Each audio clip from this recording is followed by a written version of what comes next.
श्रीपाद श्री वल्लभ चरित्रामृत अध्याय 13वा. आनंद शर्मा यांचा वृत्तांत. श्री शंकरभट सांगतात, मी सुब्बय्या श्रेष्ठी यांच्याकडून अनुमती घेऊन कुरवपुऱ्याच्या दिशेने प्रयाण सुरू केले. रात्रीच्या वेळी एका गावात आलो. माधुकरीसाठी कोणाच्या घरी जावे याच विचारात होतो. याच मार्गावरील एका घरासमोरील ओट्यावर एक ब्राह्मण सुखासीन होऊन शेजाऱ्यांशी बोलत असलेले दिसले. त्यांचे डोळे तेजस्वी होते आणि त्यातून कारुण्यरस ओसंडून वाहत होता. त्यांनी मला आदराने घरात बोलवले आणि जेवणास वाढले. पोटभर जेवण झाल्यावर त्यांनी सांगण्यास सुरुवात केली. ते म्हणाले, मला आनंद शर्मा असे म्हणतात. मी गायत्री मंत्राचे अनुष्ठान करतो. थोड्या वेळापूर्वी गायत्री मंत्र माझ्या अंतर्दृष्टीला दिसली आणि गायत्री माता माझ्या अंतर्दृष्टीला दिसली आणि म्हणाली, एक दत्तभक्त येणार आहे, त्याला पोटभर जेवू घाल. दत्तप्रभूंचे दर्शन घेतल्याचे फळ तुला लाभेल. तिने सांगितल्याप्रमाणे आपले दर्शन घेऊन मी कृतार्थ झालो. यावर मी म्हणालो, भक्तच आहे. सध्या दत्तप्रभू भूलोकात श्रीपाद श्री वल्लभ या नावारूपाने आहेत. हे ऐकून त्यांच्या दर्शनासाठी मी कुरवपूरला निघालो आहे. माझे नाव शंकर भट्ट आहे. मी कर्नाटकी ब्राह्मण आहे. कण्व मुनी आश्रमकथा. माझे बोलणे ऐकून आनंद शर्मा हसले व म्हणाले, आमच्या वडिलांनी माझी मुंज केली तेव्हा एक अवधूत आले होते. आमच्या घरातील सर्वांनी त्यांची उत्तम प्रकारे सेवा केली. गायत्री मंत्रानुष्ठाना बद्दल त्यांनी बऱ्याच गोष्टी सांगितल्या. पंचालकोन भागातील श्री नृसिंहांचे दर्शन घेण्याचा त्यांनी आदेश दिला. माझे वडील मला पंचालकोनला घेऊन गेले. तेथील नृसिंहांचे दर्शन घेतल्यावर ते ध्यानस्थ झाले. ते ध्यान सकाळपासून रात्रीपर्यंत चालू होते. मला भीती वाटली व भूकही लागली होती. कोणी एक अनोळखी गृहस्थाने मला जेवण आणून दिले. तो महात्मा मला घेऊन दुर्गम असलेल्या जंगलातून एका डोंगरातील गुहेत गेला आणि तेथे तो अंतर्धान पावला. त्या गुहेत एक वृद्ध तपस्वी बसलेले होते. त्यांचे डोळे अग्निगोलकाप्रमाणे लाल होते. 101 ऋषी त्यांची सेवा करीत होते. ते वृद्ध तपस्वी स्वतः कण्व मुनी होते.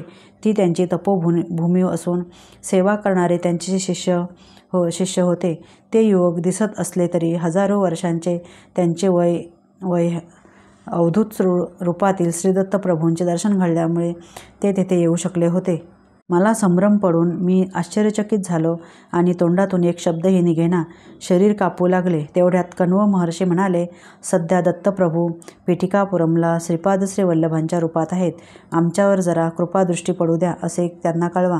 तुला लवकरच श्रीपाद श्री वल्लभांच्या पादुकांचे दर्शन होऊ दे असा आशीर्वाद देऊन त्यांनी माझ्या डोक्यावर आपला वरद हस्त ठेवला. मी क्षणभरात वडिलांजवळ आलो. त्यांची समाधी उतरली होती. त्यानंतर आम्ही आमच्या गावी आलो. मला कण्व महर्षीच्या आश्रमात आलेला अनुभव श्रीदत्तप्रभूंचा नवा अवतार पिठिकापुरात आहे हे सुद्धा मी माझ्या वडिलांना सांगितले नाही. राजमहेंद्रीजवळील पट्टुसाचला पुण्यक्षेत्र. काळ चालला होता. कण्व महर्षींच्या आशीर्वादाने मला ध्यानात पादुकांचे दर्शन होत असे.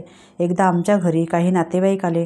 त्यांना पुण्यनदीत स्नान करून पुण्यक्षेत्रांचे दर्शन घेण्याची इच्छा होती. त्या नातेवाईकांनी माझ्या वडिलांना त्यांच्याबरोबर येण्याचा आग्रह केला. तो त्यांनी मान्य केला व मला सुद्धा यात्रेबरोबर घेतले. राजमहेंद्री हे गोदावरी नदीच्या तीरावरील एक महापुण्यक्षेत्र आहे. राजमहेंद्रीच्या उत्तर दिशेस असलेल्या डोंगरावर काही ऋषी तपश्चर्या करीत होते तर काही पूर्व दिशेस असलेल्या पर्वतावर तपश्चर्या करीत होते. राजमहेंद्रीपासून थोडे दूर असलेले पट्टसाचला पुण्यक्षेत्र गोदावरीच्या मध्यावर आहे. महाशिवरात्रीच्या या शुभदिनी काही ऋषी पट्टसाचला या क्षेत्री येत तर काही ऋषी राजमहेंद्रीतील कोटिलिंग क्षेत्रात वेदांचे स्वस्ती वाचन करीत. हे ऋषी परस्पर मध्यभागामधून पूर्वेकडून येत पश्चिम, उत्तर आणि दक्षिणेकडून येणारे ऋषीगण येदुरुलपल्ली या गावी जमत असत. या येदुरुलपल्ली ग्रामास अगदी जवळ असणाऱ्या मुनिकुडली ग्रामामध्ये विश्राम घेऊन परस्पर चर्चा करीत माझ्या भाग्याने माझ्या वडिलांबरोबर मी मुनिकुडली ग्रामाचे दर्शन घेऊ शकलो. ही शेवटी दत्तप्रभूंचीच लीला. कलियुगात श्री दत्तात्रेयांचे प्रथम अवतरण श्रीपाद श्री वल्लभ. तेथे जमलेले ऋषीगण अत्यंत गहन असणाऱ्या वेदांत विषय, योगशास्त्र, ज्योतिषशास्त्र यांच्या चर्चेत सम्मिलित झाले होते. या चर्चेत भाग घेणारे सर्व महर्षी मुक्तकंठाने श्रीपाद श्री वल्लभ पिठिकापुरममध्ये अवतरित होऊन कलियुगातील संपूर्ण प्रथम दत्तावतार आहेत असे घोषित करीत होते. भौतिक स्वरूपात त्यांचे दर्शन घेण्यासाठी सोयी नसणारे ध्यानाच्या प्रक्रियेतून त्यांच्या हृदयामध्ये दर्शन करीत होते. हा अवतार अत्यंत शांतमय असून करुणरसाने परिपूर्ण आहे असे ते म्हणाले. माझे वडील मला पिठिकापुरमला घेऊन गेले. माझ्याबरोबर असलेले पंडितवृंद पादगया तीर्थात स्नान करून कुक्कुटेश्वर मंदिरामधील विविध देवतांचे दर्शन घेऊन पूजा करून वेदांचे पठण करून श्री बापन्नाचार्य लुलूच्या घरी जाण्यास निघाले. श्री बापन्नार्य लुलू श्री अपळराज शर्मा त्या पंडितवृंदाबरोबर वेदस्वस्तिवचन करून आम्हास भेटले. ते दृश्य अत्यंत मनोहारी होते.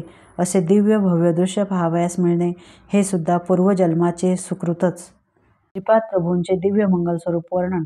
आम्ही सर्वांसाठी श्री बापन्नार्य लुलूंच्या घरी मेजवानीचा थाट केला होता. त्यावेळी श्रीपादांचे वय 5 वर्षांहून कमीच होते.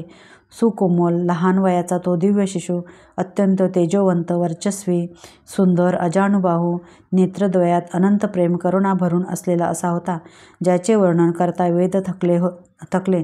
तेथे माझ्यासारख्या पामराची काय कथा. मी त्यांच्या श्रीचरणांना स्पर्श करून नमस्कार केला तेव्हा त्यांनी आपला अभयहस्त माझ्या शिरावर ठेवला. जन्मजन्मांतरापासून माझा अनुग्रह तुझ्यावर आहे. पुढच्या जन्मी व्यंकटय्या या नावाने अवधूत होऊन, निरताग्निहोत्री होऊन दुष्काळ पडल्यावर पाऊस पाडण्याचे सामर्थ्य तुला प्राप्त होईल. तसेच सांसारिक लोकांना होणाऱ्या त्रासांचे क्षमन करण्यास समर्थ होशील, असा श्रीपाद प्रभूंनी आशीर्वाद दिला. मी म्हणालो, श्रीपाद प्रभूंच्या लीला अद्भुत, अगम्य आणि अनाकलनीय आहेत. गायत्री मंत्राच्या साधनेतील रहस्य उलगडून दाखवण्याची कृपा करावी. श्रीपाद प्रभूंकडून गायत्री मंत्र सर्वाक्षर महिमा. आनंद शर्मा म्हणाले, गायत्री शक्ती विश्वव्याप्त आहे. तिच्याशी संबंध स्थापित केला असता सूक्ष्म प्रकृती स्वाधीन होते. तिच्या योगाने भौतिक, मानसिक तसेच आत्म्याशी संबंधित क्षेत्रातील सर्व प्रकारची संपत्ती प्राप्त होऊ शकते. आपल्या शरीरात असंख्य नाड्याचे जाळे पसरलेले आहे. यातील काही नाड्या जुळल्या असता त्यांना ग्रंथी म्हणतात. जपयोगात श्रद्धा, निष्ठा असलेल्या साधकांच्या मंत्रोच्चाराने या ग्रंथी जागृत होऊन त्यातील सुप्त शक्तींचा प्रादुर्भाव होतो. ओम या अक्षराचा उच्चार केला असता मस्तकातील भाग प्रभावित होतो. भू या अक्षराच्या उच्चाराने उजव्या डोळ्यावरील 4 बोटांचा कपाळाचा भाग जागृत होतो. भुवच्या उच्चाराने मानवाच्या भ्रुकुटीच्या वरील 3 अंगुलीचा भाग प्रभावित होतो. स्व या अक्षराच्या उच्चाराने डाव्या डोळ्यावरील कपाळाचा 4 अंगुली इतका भाग जागृत होतो. ततच्या उच्चाराने आज्ञाचक्रामध्ये असलेली तापिनी ग्रंथीतील सुप्त असलेली साफल्य शक्ती जागृत होते. सच्या उच्चाराने डाव्या डोळ्यातील सफलता नावाच्या ग्रंथीमध्ये सुप्त रूपाने असलेली पराक्रम शक्ती प्रभावित होते. वीचे उच्चारण केले असता डाव्या डोळ्यामधील विश्वग्रंथीमध्ये स्थित असलेली पालन शक्ती जागृत होते.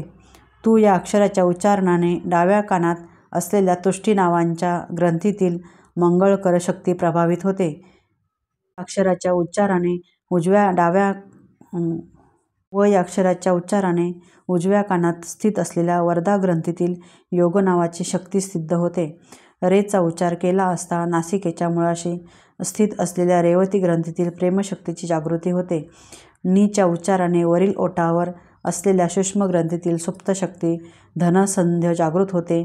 यम या अक्षराच्या उच्चाराने आपल्या खालच्या ओठावर असलेल्या ज्ञानग्रंथीतील तेजशक्तीची सिद्धी होते.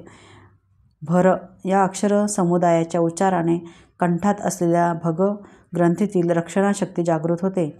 गोचा उच्चार केला असता कंठकुपात स्थित असलेल्या गोमती नावाच्या ग्रंथीतील बुद्धिशक्तीची सिद्धी होते. देच्या उच्चाराने डाव्या छातीच्या वरच्या भागात असलेल्या देविका ग्रंथीतील दमन शक्ती प्रभावित होते.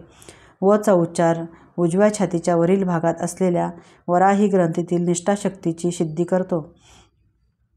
श याच्या उच्चारणाने पोटाच्या वरील बाजूस ज्या ठिकाणी बरगड्या जुळतात सिंहिणी नावाची ग्रंथी असते. या ग्रंथातील धारणाशक्ती प्रभावित होते. धीच्या उच्चाराने यकृतात असलेल्या ध्यान ग्रंथीतील प्राणशक्ती सिद्ध होते. म या अक्षराच्या उच्चाराने आपल्या प्लेहामध्ये असलेल्या मर्यादा ग्रंथीतील संयम शक्तीची जागृती होते. हीच्या उच्चाराने नाभीमधील स्फुट ग्रंथीतील तपोशक्ती सिद्ध होते. धी या अक्षराच्या उच्चारणाने पाठीच्या मागील कण्याच्या खालील भागात असलेल्या मेघा ग्रंथीतील दूरदर्शिता शक्तीची सिद्धी होते. योच्या उच्चारणाने डाव्या भुजेत स्थित असलेल्या योगमाया ग्रंथीतील अंतर्निहित शक्ती जागृत होते.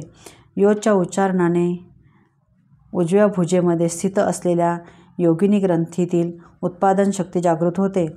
नह या अक्षराच्या उच्चारणाने उजव्या कोपऱ्यामध्ये असलेल्या धारिणी ग्रंथीतील सरसता शक्तीची सिद्धी होते.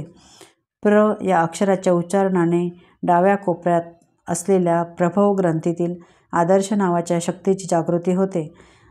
चो या अक्षराच्या उच्चारणाने उजव्या मनगटात स्थित असलेल्या उष्मा ग्रंथीतील साहस शक्तीची सिद्धी होते. द या अक्षराच्या उच्चारणाने उजव्या तळहातात असलेल्या दृश्य नावाच्या ग्रंथीतील विवेक शक्तीची जागृती होते. यात या अक्षरद्वयांच्या उच्चारणाने डाव्या तळहातावरील निरंजन ग्रंथीतील सेवाशक्ती सिद्ध होते. अशा प्रकारे गायत्री मंत्रातील 24 अक्षरांचा 24 ग्रंथी आणि त्याच्या 24 प्रकारच्या शक्ती यांच्याशी निकटचा संबंध आहे. 9 ही संख्या न बदलणारी असून ब्रह्मतत्वाची सूचक आहे.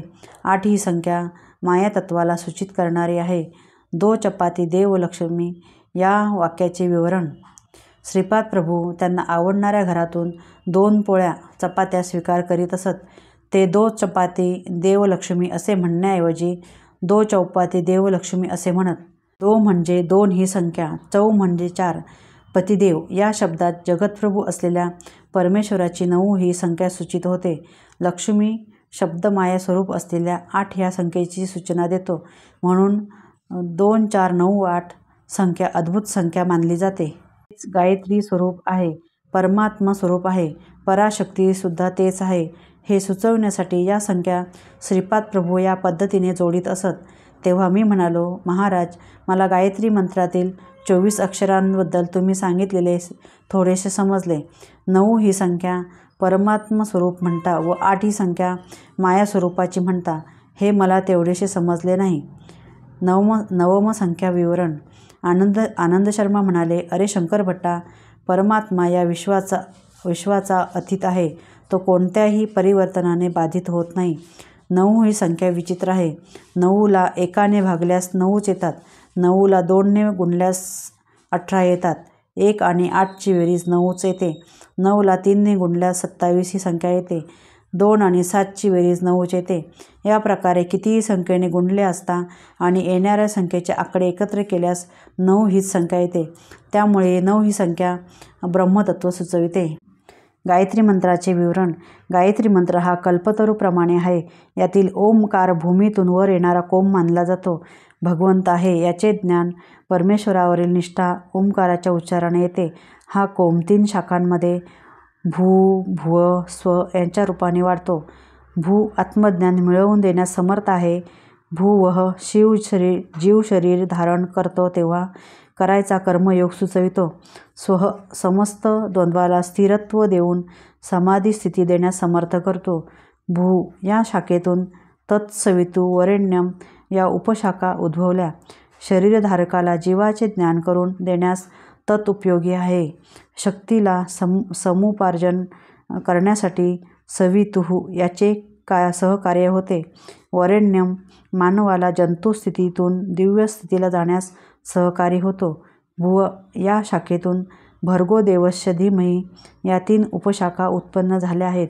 भर्गो निर्मलत्व वाढवितो. देवस्य देवतांनाच केवळ साध्य असलेली दिव्य दृष्टी मिळवून देतो. धीमहि ने सद्गुणांची वृद्धी होते. स्व यातून धियोमुळे विवेक, योनहामुळे संयम, प्रचोदयातमुळे समस्त जीवसृष्टीचा सेवाभाव वाढीस लागतो. याकरिता गायत्री कल्पवृक्षाच्या 3 शाखा आहेत. प्रत्येक शाखेत 3-3 उपशाखा. हे समजले ना? म्हणून 2, 4, 9, 8 ही श्रीपादांचे सूचन करणारी संख्या आहे. यातील 9 संख्येचे विवरण तुला सांगितले. अष्टम म्हणजे 8 संख्येचे विवरण. 8 ही संख्या मायास्वरूप आहे. हे अनघा माता तत्व आहे. 8 1ने गुणले असता 8च येतात. 2ने गुणल्यास 16 येतात. यातील 1 व 6 मिसळल्यास 7 येतात. हे 8पेक्षा कमी आहेत. 8ला 3ने गुणल्यास 24 ही संख्या येते आणि यातील 2 आणि 4ची बेरीज केल्यास 6 येतात. हे 7पेक्षा कमी आहेत. याप्रमाणे सृष्टीतील समस्त जीवराशीमधील शक्तिहरण सामर्थ्य जगन्मातेत आहे. कोणी कितीही मोठा असला तरी त्याला लहान करून दाखवण्याची शक्ती मायेत आहे. श्रीपाद श्रीवल्लभ गायत्री माता स्वरूप आहेत. ते अनघादेवी समवेत श्रीदत्त आहेत. त्यांची वाक्काय कर्माने आराधना करण्याचे सर्व इच्छा पूर्ण होतात. गायत्री मातेमध्ये प्रातःकाळी हंसारूढ असलेली ब्राह्मी शक्ती असते. मध्यान्ह काळात गरुडारूढ असलेली वैष्णवी शक्ती असते.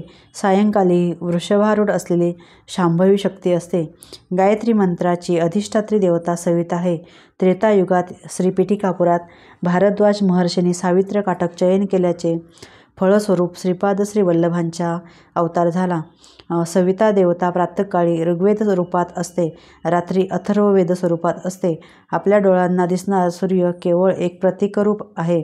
जेव्हा योगी महाउन्नत स्थितीत पोचतात तेव्हा त्रिकोणाकार असलेल्या महाजाज्वल्यमान प्रकाशमान ब्रह्मयोनीचे दर्शन घेऊ शकतात.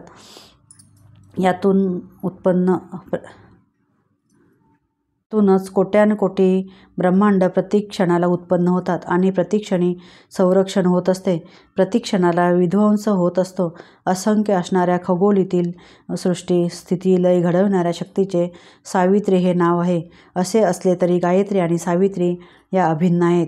जीवाची आध्यात्मिक उन्नती गायत्री मातेच्या अनुग्रहाने होते. इहलोकातील सर्व सुखोपभोगांचा अनुभव घेण्यासाठी, परलोकातील विमुक्त स्थितीतील दिव्यानंदांचा अनुभव घेण्यासाठी दोहीमध्ये समन्वय होणे आवश्यक आहे. श्रीपादांच्या चरणाश्रितांना इह परलोक दोन्हींचा लाभ होतो. इतर देवता व श्री दत्तात्रेयांच्या आराधनेतील फरक हाच आहे. मला आनंद शर्मा महोदयांनी दिलेला सल्ला किती अपूर्व होता. तेव्हा मी म्हणालो, महाराज तुम्ही किती धन्य आहात. श्रीपाद प्रभू जेव्हा नृसिंह सरस्वती अवतार धारण करतील त्यावेळी आपण त्यांचे गुरु होऊन संन्यास दीक्षा प्रदान कराल. त्या जन्मात आपण श्रीकृष्ण सरस्वती या नावाने संन्यास धर्माचे आचरण करीत असणार. यावर आनंद शर्मा म्हणाले, भगवंताचा अवतारच भक्तासाठी असतो. ते मानवरूप धारण करून पृथ्वीवर येऊन आपल्या आदर्श आचार संपन्न जीवनाने सर्व मानवांना शिकवण देतात. ते स्वतः सर्वज्ञ असले तरीसुद्धा गुरूंचा स्वीकार करून समाजाला गुरूच्या आवश्यकतेचे महत्त्व आपल्या कृतीने समजावून देतात. अवतारी पुरुषाचे गुरु होण्याची क्षमता एखाद्यालाच लाभते. अवतारी पुरुष जन्माला यायचे म्हणजे त्या वंशात पूर्वीच्या 80 पिढ्यांनी पुण्यसंचय केलेला असतो. तसेच अवतारी पुरुषाचे गुरु होणाऱ्या व्यक्तीचा वंश परम पवित्र पुण्यवान असावा लागतो. बापन्नाचार्य लुलू आणि मायनाचार्य यांच्या वंशाचे अनेक पिढ्यांपासून संबंध होते. मल्लादीच्या घरी मुलगी झाली तर वाजपेय याजुलाच्या घरची सून होणार आणि वाजपेयी याजुलूच्या घरी मुलगी झाल्यास मल्लादींची सून होणार असे ते गमतीने म्हणत असत. बापन्नार्यांनी मुलगी सकळ सौभाग्यवती सुमती वाजपेयी याजुलीच्या घरी दिली नाही. तिचा विवाह विधिलिखित अगोचर असलेल्या दिव्य घंडीकोटा अपळराजू शर्मा यांच्याबरोबर झाला. साक्षात दत्तावतार श्रीपाद श्रीवल्लभांनी त्यांच्या मातेचा रक्तसंबंध असलेल्या वाजपेयी याजुलूचा सुद्धा उद्धार केला. माधवाचार्य श्रीपाद प्रभूंबद्दल अतिवात्सल्य भाव होता. हेच पुढे विद्यारण्य महर्षी झाले. त्यांचे शिष्य मलयानंद, त्यांचे शिष्य देवतीर्थ, त्यांचे शिष्य यादवेंद्र सरस्वती आणि यादवेंद्र सरस्वतीचे शिष्य श्रीकृष्ण सरस्वती, विद्यारण्य महर्षी आणि कृष्ण सरस्वती यांच्यामध्ये गुरु शिष्यांच्या 3 पिढ्या होतील. श्री विद्यारण्य हेच कृष्ण सरस्वतीच्या रूपाने अवतारित होतील आणि ते श्रीपादांच्या नंतरच्या अवतारातील गुरुपद शोभविणार आहेत. श्रीपाद नित्य सत्य वचन बोलतात. त्यांनी उच्चारलेले प्रत्येक वाक्य सत्य होत असे. एकदा सुमती महाराणी श्रीपादांना स्नान घालत होती तेव्हा व्यंकटप्पया श्रेष्ठी तेथे आले. त्यांना पाहून श्रीपाद म्हणाले, आपले गोत्र मार्कंडेय का? हे ऐकून उत्तर न देता श्रीपादांचे गोड बोलणे ऐकून हसले. वास्तविक पाहता श्रीपादांचे गोत्र भारद्वाज होते. श्रीपादांना वाटले व्यंकटप्पया श्रेष्ठीसुद्धा आपले गोत्रज आहेत. स्नानानंतर सुमती देवीने गुंडीतील पाणी ओवाळून टाकले आणि मार्कंडेयासारखा आयुष्यमान हो असा आशीर्वाद दिला. मार्कंडेयाला 16 वर्षाचे आयुष्य होते. पुढे शिवांच्या आशीर्वादाने तो चिरंजीव झाला. श्रीपाद प्रभू 16 वर्षेपर्यंतच आई वडिलांजवळ राहणार हे वर्म गर्भिस्थपणे सुचवले होते. 16 वर्षानंतर मार्कंडेयाने गृहत्याग केला होता व ते चिरंजीव झाले. श्रीपाद प्रभूसुद्धा 16 वर्षे आई वडिलांकडे राहिले. नंतर जगद्गुरू झाले. नंतर यथाकाली गुप्त झाले. त्यांच्या शरीराला चिरंजीत्व लाभले. आपण ज्या स्वरूपात श्रीपादांना पाहतो त्याच स्वरूपात अत्री अनुसूयेच्या कुमाराच्या रूपात ते अवतरले होते, असे त्यांनी आपल्या वक्तव्यात अनेक वेळा सांगितले होते. श्रीपादांची विविध रूपे. श्रीपाद प्रभू त्यांच्या योगशक्तीला बहिर्मुख करून स्त्रीरूपात दर्शन देत असत. तसेच त्यांच्या योगशक्तीचे दर्शनसुद्धा आपल्या साधकांना देत असत. हे किती अपूर्व होते. कुंडलिनी शक्ती अशी बहिर्मुख केवळ दत्तात्रेय भगवानच करू शकतात. 16 वर्षाच्या वयाचे असताना नवयौवन दंपती रूप श्रीपाद प्रभूंनी त्यांच्या मातापिता नरसिंहवर्मा, पतिपत्नी बाप्पनार्य लुलू, राजमांबा, व्यंकटप्पया श्रेष्ठी दाम्पत्य या सर्वांना आपल्या अद्भुत लीलाशक्तीचे स्वरूप दाखवले. श्रीपादांच्या 16व्या वर्षी त्यांचा विवाह करावा अशी त्यांच्या मातापित्यांची फार इच्छा होती, परंतु त्यांची निराशाच झाली. श्रीपादांनी सुमती मातेस अवधूत रूपात दर्शन दिले होते तेव्हा सांगितले होते, माते, तुझा मुलगा 16 वर्षाचा होईपर्यंत तुझ्याजवळ राहील. त्याच्या विवाहाचा संकल्प केला तर तो ऐकणार नाही, गृहत्याग करून निघून जाईल. त्यासाठी त्याच्या मनाप्रमाणे वागावे. श्री अनघादत्त हे दाम्पत्य आहेत. त्यांना जन्म मरण नाही. ते सर्वदा लीलाविहार करतात. ते श्रीपाद वल्लभांच्या रूपात, नृसिंह सरस्वतींच्या रूपात, स्वामी समर्थांच्या रूपात अर्धनारीश्वर होऊन राहतील. मंडलकाल अर्चना आणि श्रीपाद श्रीवल्लभ चरितामृताचे पारायण केल्याने मिळणारे फळ श्रीपादांचा गणेश चतुर्थीस अवतार झाला हे विशेष आहे. लाभ हा गणेशाचा पुत्र एका युगात लाभाद महर्षी या नावाने नावाजला होता. तोच श्रीकृष्ण अवतारात नंद या रूपात जन्मास आला. श्री वासवी माता या भूमीवर भास्कराचार्य या नावाने अवतरल्या. लाभ श्रीपाद श्रीवल्लभांच्या अवतार काळात त्यांचे आजोबांच्या स्वरूपात जन्मास आले होते. आपल्या तत्वामध्ये विघ्न विनाशक तत्व स्थिर करून श्रीपाद प्रभू अवतरले. ते अवतरले तेव्हा चित्रा नक्षत्र होते.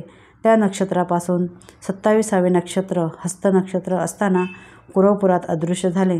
जन्मपत्रिके प्रकारे 27 नक्षत्रात भ्रमण करणाऱ्या नवग्रहापासून मिळणारे अनिष्ट फल निघून जाण्यासाठी श्रीपादांचे भक्तमंडळ दीक्षा घेतात.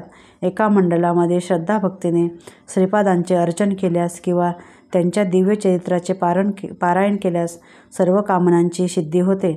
मन, बुद्धी, चित्त आणि अहंकार हे एका दिशेने आपली स्पंदने आणि प्रकंपने सोडित असतात. त्यांचे प्रकंपन वेगवेगळ्या 40 दिशांमध्ये प्रसरण पावतात. या 40 दिशांमधून होणारे प्रकंपन थांबवून श्रीपाद प्रभूंकडे वळविले तर ते श्रीपादांच्या चैतन्यात विलीन होतात. तेथे ते आवश्यक बदल घडवून स्पंदनामध्ये रूपांतरित होऊन साधकाकडे पुन्हा येतात. यानंतर साधकाच्या धर्मानुकूल सर्व इच्छा पूर्ण होतात. अरे शंकरभट्टा, तू श्रीपाद प्रभूंचे चरित्र लेखन करशील असे अंतर्दृष्टीने कळले आहे. लोकांमध्ये व्यवहारात असलेल्या पारायणात लेखकांची वंशावळी केवळ मनात नसताना रचली गेलेली स्तोत्रे वगैरे असतात. तू लिहिलेल्या प्रभुचरित्रामध्ये तुझ्या वंशावळीची आवश्यकता नाही. प्रभूंचे ध्यान करून तुझ्या अंतर्नेत्रामध्ये श्रीपादांना समोर आणून सर्वांना सुलभतेने समजेल अशा रीतीने रचना करशील तेव्हा श्रीपादांचे चैतन्य तुझ्या लेखणीद्वारे जे विवरण करेल तेच सत्य होईल. अशा प्रकारे स्फूर्तीने लिहिलेला ग्रंथ किंवा उच्चारलेले मंत्र छंदोबद्ध असण्याची आवश्यकता नाही. काही महाभक्तांनी दैवी साक्षात्कार होऊन त्यांच्या स्थानिक भाषेत स्तोत्र प्रार्थना स्फुरतील. त्या छंदोबद्ध व्याकरणदृष्ट्या अगदी बरोबर असण्याची गरज नाही. भक्त जी पदे म्हणतील त्या पदांमध्ये परमेश्वराने संतुष्ट होऊन वर दिलेला असल्याने त्यामध्ये परमेश्वराची अनुग्रह शक्ती असते. त्या पदांमध्ये असलेल्या स्तोत्रांचे आपण पठण केल्यास आपले चैतन्य तत्काळ भगवत चैतन्याशी सामिप्य पावते. परमेश्वर भावप्रिय आहे, भाष्यप्रिय नाही. म्हणजे शाश्वत शक्ती. श्रीपाद प्रभूंचे मल्लादी, व्यंकटप्पया श्रेष्ठी आणि वत्सवाई या 3 कुटुंबाशी अत्यंत सख्य होते. एका सणाच्या निमित्ताने व्यंकटप्पा श्रेष्ठींनी आपलराजू दाम्पत्यास त्यांच्या घरी आमंत्रित केले होते. त्या दिवशी श्रेष्ठी बरेच गंभीर दिसत होते. त्याला तसेच कारण होते. पिठिकापुरमधील एका सुप्रसिद्ध ज्योतिषाने श्रेष्ठींच्या मृत्यूची वेळ, दिवस, वार, तिथी सर्व सांगितले होते. त्यांचे ज्योतिष आतापर्यंत कधी खोटे ठरले नव्हते. हेच कारण श्रेष्ठींच्या गंभीरपणाचे होते. त्या ज्योतिषाने अशी प्रतिज्ञा केली होती की त्यांची भविष्यवाणी खोटी झाल्यास तो मुंडन करून गाढवावर बसून गावभर फिरेल. अपमृत्यू टाळण्यासाठी आपलराजू शर्मा यांनी कालाग्निशमनाची पूजा करून त्याचा प्रसाद श्रेष्ठींना आणून दिला. थोड्याच वेळात सुमती महाराणी भरजरी वस्त्रे परिधान करून श्रीपादास घेऊन श्रेष्ठींकडे आली. तेवढ्यात श्रेष्ठींच्या हृदयात असह्य वेदना होऊ लागल्या. ते मोठ्याने आई असे ओरडू लागले. सुमती त्यांच्याकडे धावत गेली. त्या दिव्य मंगल स्वरूपातल्या साध्वीने आपल्या दिव्य श्रीहस्ताने श्रेष्ठींच्या हृदयावर स्पर्श केला. त्याच वेळी श्रीपाद जा असे जोरात ओरडले. श्रेष्ठींच्या घरात एक बैल होता. त्याने तडफडून काही क्षणातच आपले प्राण सोडले आणि श्रेष्ठी वाचले. ही बातमी कळताच तो ज्योतिषी धावतच श्रेष्ठींच्या घरी आला. आपली भविष्यवाणी चुकल्याची त्याला खंत वाटली. श्रीपाद आपल्या ज्योतिषाला म्हणाले, तू ज्योतिषाचा खूप अभ्यास केला आहेस, परंतु सर्व ज्योतींची ज्योती मी असताना श्रेष्ठींना मृत्यूभय कसले? तू शिरोमुंडन करून गाढवावरून फिरायची गरज नाही. तुला पश्चाताप झाला हेच पुरे. तुझे वडील जिवंत असताना त्यांनी श्रेष्ठींकडून कर्ज घेतले होते. ते परत न करता खोटेच गायत्रीची शपथ घेऊन सांगितले की त्यांनी ते परत केले. या पापामुळे त्यांना श्रेष्ठींच्या घरी बैलाचा जन्म घ्यावा लागला. हीन योनीत असलेल्या तुझ्या वडिलांना उत्तम जन्माचा प्रसाद दिला. श्रेष्ठींच्या अपमृत्यूचे कर्मफळ बैलाकडे वळविले. तू या बैलाचा दाह संस्कार करून अन्नदान कर. तुझ्या वडिलांचे वाईट कर्मफळ नष्ट होऊन उत्तम गती प्राप्त होईल. श्रीपादांच्या सांगण्यानुसार त्या ज्योतिषाने केले. श्रीपाद प्रभू अनेक प्रकारे प्राणरक्षण करू शकतात. श्रीपाद योगसंपन्न अवतार आहेत. त्यांना काहीच असाध्य नाही. उच्छ्वास निश्वासाच्या गतीने विच्छेदन केल्याने मुक्ती प्राप्त करून घेणे सोपे आहे. क्रियायोगी ज्यांची प्राणशक्ती, आज्ञा, विशुद्ध अनाहत, मणिपूर, स्वाधिष्ठान, मूलाधार चक्रात फिरवून वरून खालून वर परिभ्रमण करतात. या क्रियेला लागणारा वेळ 1 वर्षामध्ये साधारण होणाऱ्या आध्यात्मिक विकासाचा एवढा असतो. रात्रदिवसाच्या या तृतीयांश वेळात 1000 क्रिया झाल्या तर केवळ 3 वर्षात सहजतेने प्रकृतीद्वारा 10 लाख वर्षात होणारा परिणाम दिसून येतो. आनंद शर्माच्या चांगल्या गोष्टी ऐकून मला खूप माहिती मिळाली. सकाळचे आन्हिक आटोपून श्री आनंद शर्माचा निरोप घेऊन श्रीपाद श्री वल्लभांच्या दर्शनासाठी कुरवपूरकडे निघालो. श्रीपाद श्री वल्लभांचा जय जयकार असो.